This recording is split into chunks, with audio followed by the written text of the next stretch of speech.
Good morning. So in the lecture 12, the previous lecture, we have seen the estimation of parameters of time series model using the method of moments. And we have seen that the method of moments is somewhat straightforward in the case of AR models, but MA and ARMA models can lead to non-linear equations, and then you may have to have some iterative methods to solve them. In today's lecture, we are going to see the next method of estimation, what is known as the maximum likelihood, the traditional one. Now, the maximum likelihood method, the first job is to write down the likelihood of observations, which is pretty simple in the case of IID observations. But here, that is the most difficult job in the context of time series. So, we have, like if I have observations x1, x2, xn from a time series, the first step that I need to do is write down the likelihood of these observations, given these observations x1, x2, xn. Now, when I want to write down these observations, what is that I require? I require the joint distribution of x1, x2, xn. Now, directly, we may not be assuming the marginal distribution of xt, rather, we may be assuming a distribution for zt, which is the error in the model. There will be a model for the stationary series. Well, of course, if you are not having any model, and then if you simply say that I have x1, x2, xn is a stationary series, and this is the particular distribution, and of course, when I say stationary series, I am talking about, like I have to bring the, I have to actually, bring the dependent structure into the picture, because otherwise, how are you going to write down the likelihood? Because when you say that you have joint distribution involves the covariances. So, or in some kind of dependence, parameters which actually put the variables together. So, in the joint distribution, we'll definitely need these parameters. So, in general, so we'll come to that in a minute. So, the likelihood function is written using the assumed model or the covariance structure. So, and of course, with the distribution of the error. So, in our discussion, we will be considering mostly Gaussian distribution. Now, since this is highly involved in terms of, you cannot have simplified expressions and then get the estimates explicitly in terms of observations, we may have to resort to iterative methods such as Newton-Raphson, etc. So for general ARMA model, it is very difficult to write down the likelihood and to get explicit expressions. Uh, Under some theoretical, under some assumptions, it is possible to prove asymptotic distribution theory, which you are learning in the asymptotic inference, or which you already learned in the asymptotic inference of ST203. So we can have those results, but again, like I mentioned earlier, we may not have the proof because of the fact that these observations are not independently distributed. So you require central limit theorem and weak law of large numbers corresponding to dependent observations or corresponding to processes. So that we will only state the result, and we will try to see how the asymptotic variants look like in the simple models like AR1, AR2, MA1, MA2, ARMA11, etc. Right? So let's look into the AR1 model. I assume that, as I told you, in most of this discussion, we assume that you have a causal invertible model. Of course, invertibility is already granted in the case of AR models, so I don't have to specifically assume. But causality I need to assume, because it's not granted. Causality automatically brings a condition on the parameters of the AR models. So let's look at the simplest AR model. I have included a new parameter, a parameter mu here, mu plus, there is a phi is missing. Phi xt minus 1 minus mu plus zt.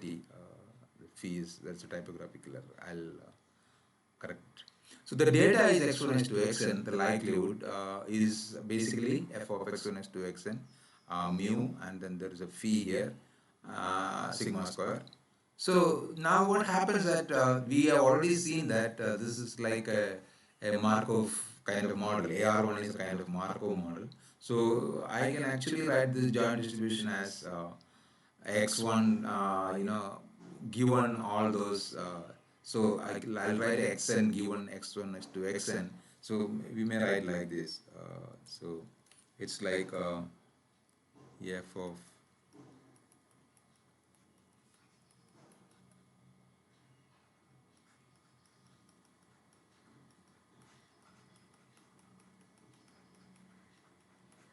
and then this is because of the Markov. This is basically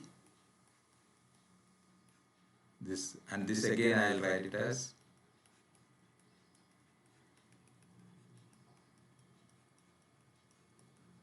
this.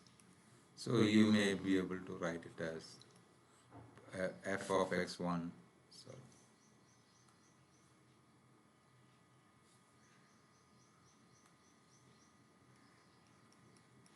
into product j equal to 2 to n.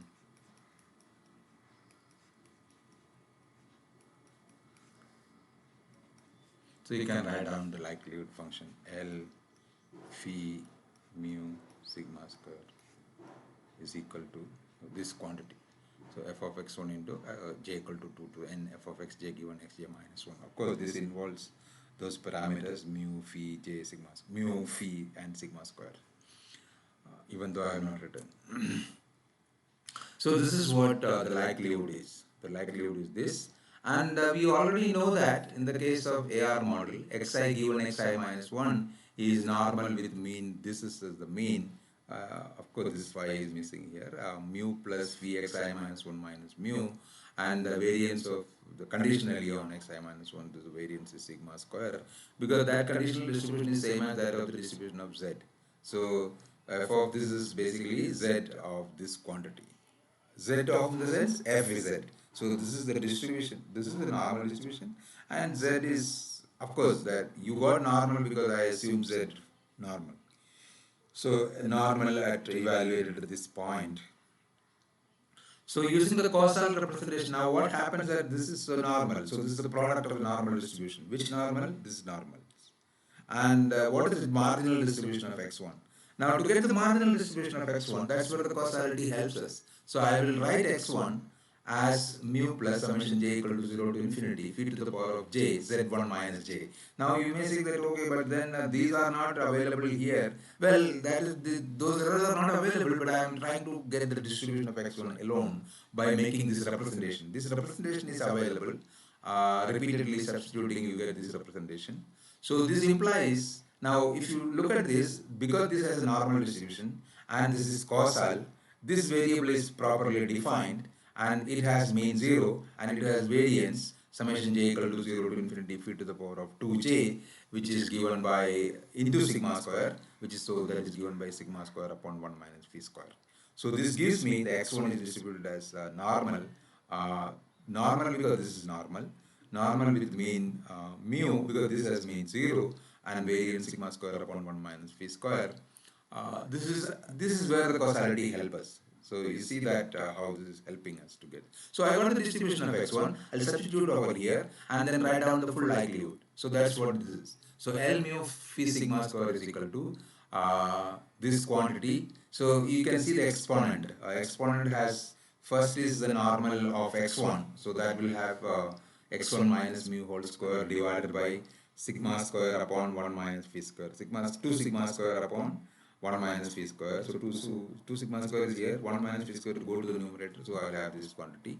And it has sigma square upon 1 minus phi square, square root of that is there.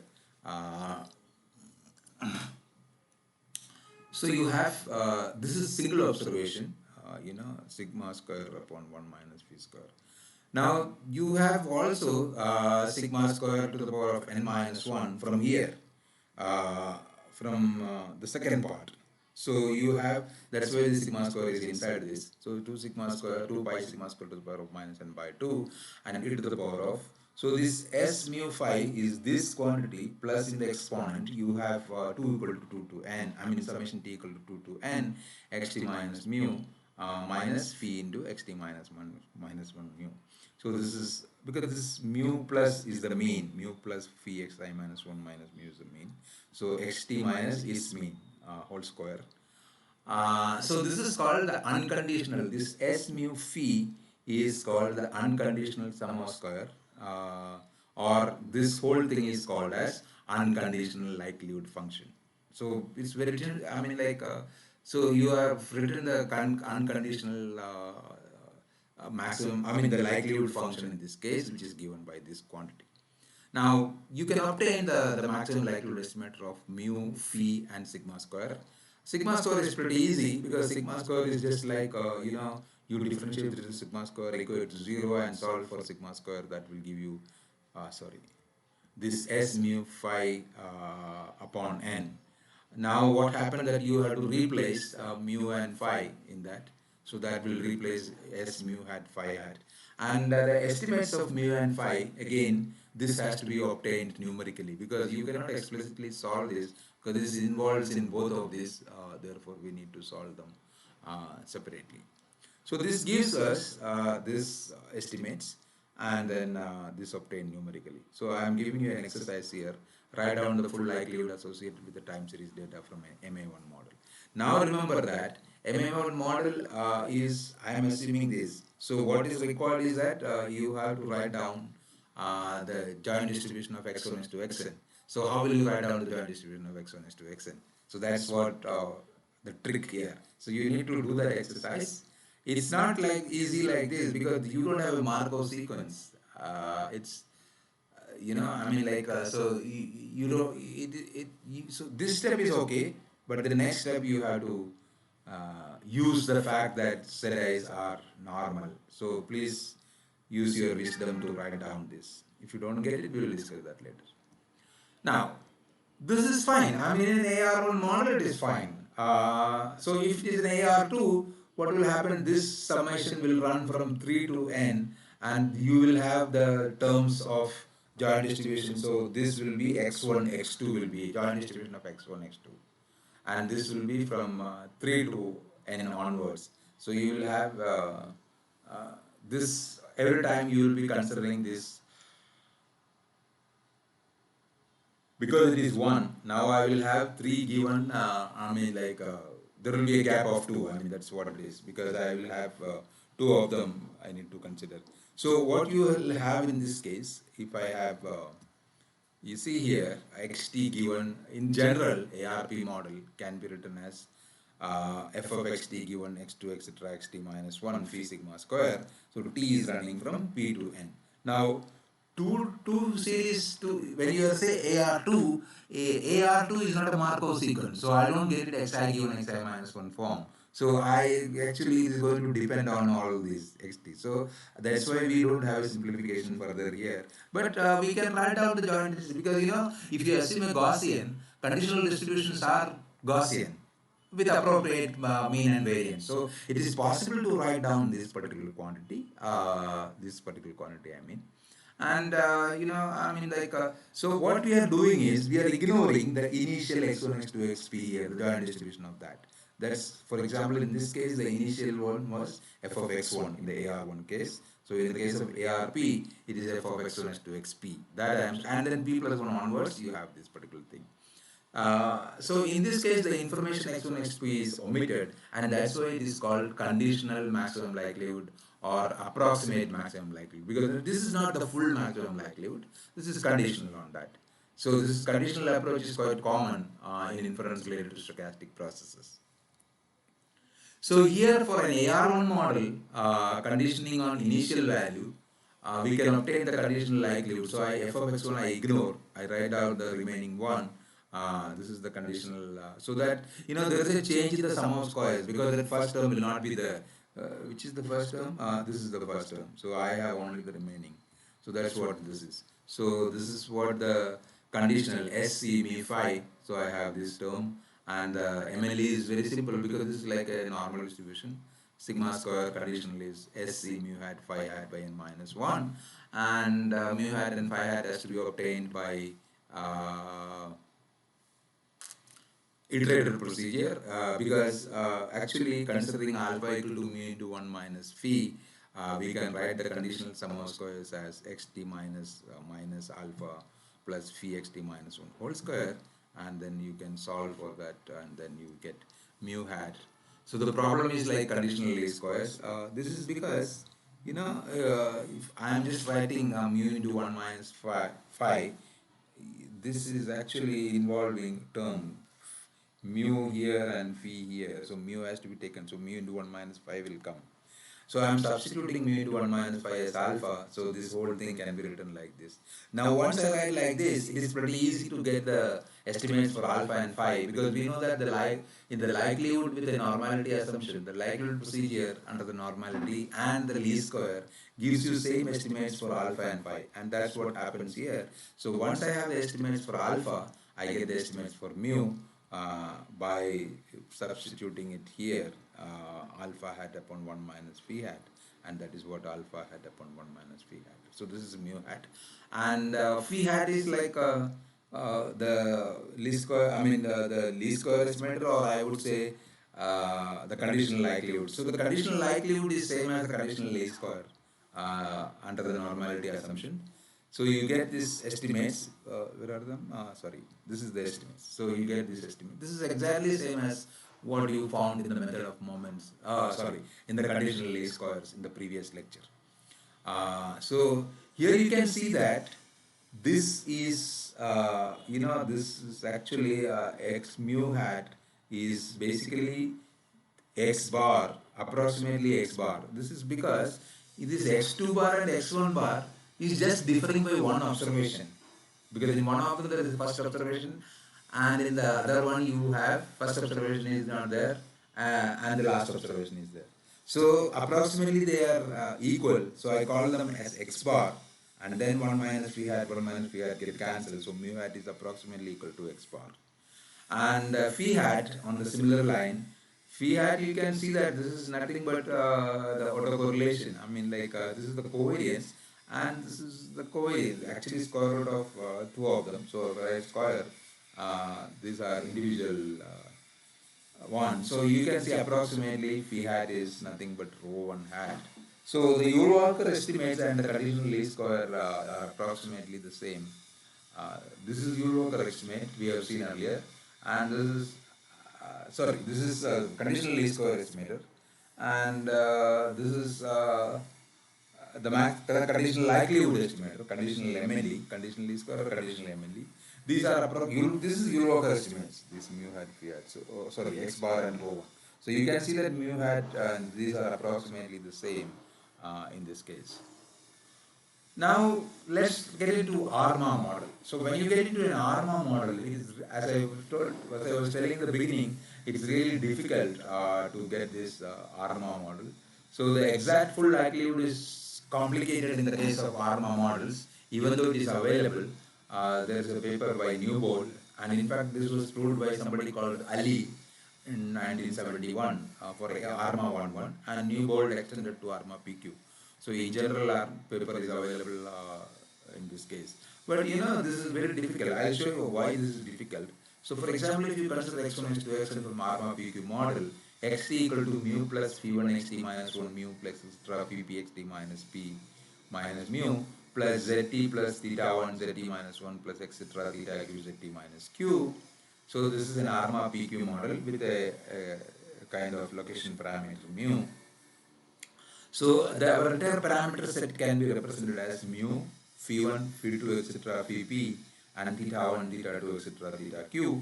This is the entire parameter set, which I am going to denote it by the vector beta, which is of dimension p plus q plus 1. So p plus q plus 1 dimension. So what is the likelihood function?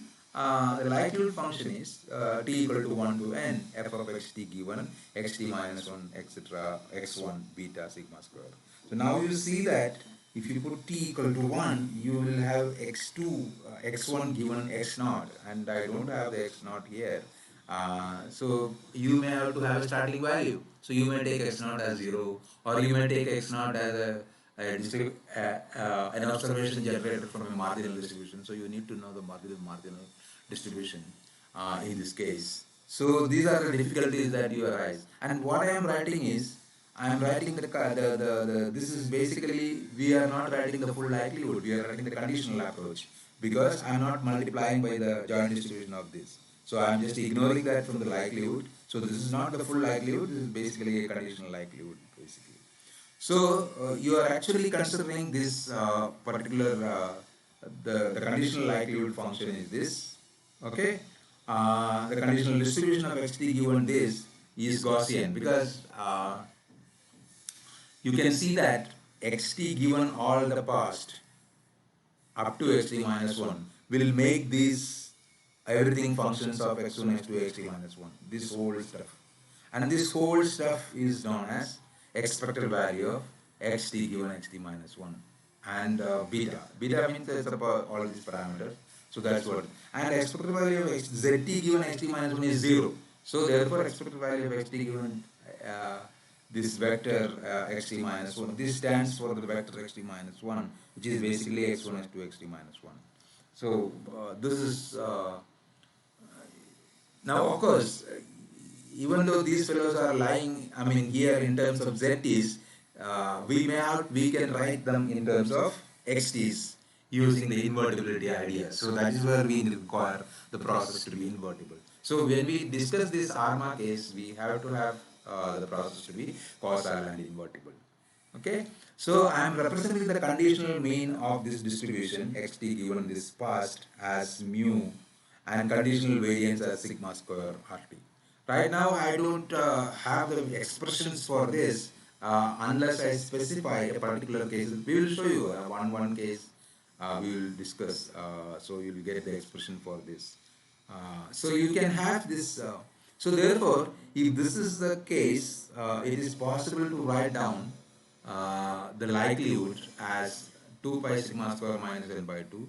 So you have r1 beta, r2 beta, etc., rn beta to the power of minus 1 half e to the power of minus s beta.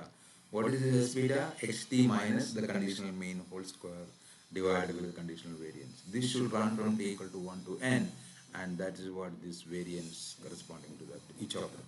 So you have this variance, conditional variance, and then you have this conditional mean, and therefore the likelihood function is given. And then as usual, you can actually obtain the variance estimate by this. And so what is the exercise here? You take AR1. AR1 we have already done. We have written the likelihood conditional as well as unconditional. Now I want you to show that in terms of this. So you obtain this mu and obtain this RT beta in the case of AR1 and MA1. So that will actually complete this whole thing. So this is an exercise which you need to work out. So that's about the ARMA model. I think I'm through with that. Thank you.